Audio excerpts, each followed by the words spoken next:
Baba Sam Music.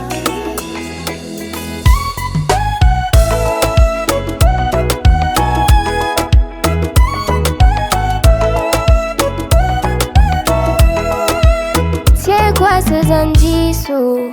Famille sous loyer. Nangatunza faizengi mana pitia vanga. Safa mana batwize. Fanefa no yuti yako. Andesa mandinike. Faza vangu na piadga nawe. Iskwati osayiranga. Agita kuma vita talnaka. Yara mahita fiena nga sarucho. Sajat misa melunga. Tongam na tizi karkareko. Avion pitan kutsara. Mafi majinha nova de janko. Ma vita quoi. T'as le deuxième bureau. Aujourd'hui, titulaire. T'as le palais de fou. Aujourd'hui, la sage faire. T'as le deuxième bureau. Aujourd'hui, titulaire. T'as le palais de fou. Aujourd'hui, la sage faire. Fana tok ramazacha.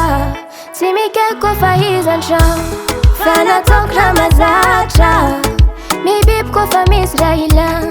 Tiwe isti tiako. Tate kwisa cheza titompine.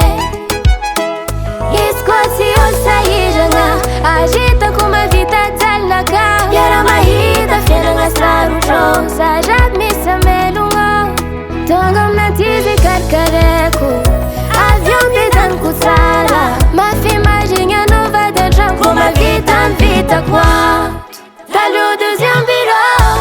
Aujourd'hui, titulaire. T'as le palais de fou. Aujourd'hui, la sage faire. T'as le deuxième bureau. Aujourd'hui, titulaire. T'as le palais de fou. Aujourd'hui, la sage faire.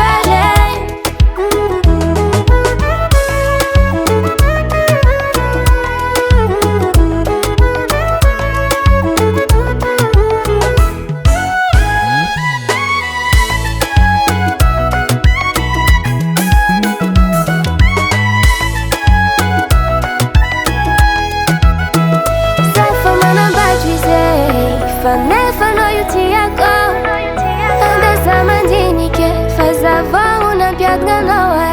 T'as le deuxième bureau. Aujourd'hui, titulaire. T'as le palais de fou. Aujourd'hui, la sage faire. T'as le deuxième bureau. Aujourd'hui, titulaire. T'as le palais de fou. Aujourd'hui, la sage faire. Fana tok ramazacha. Timike kwa faizancha. Fana tok ramazacha. Mi bib kwa famisraila. Baba Sam.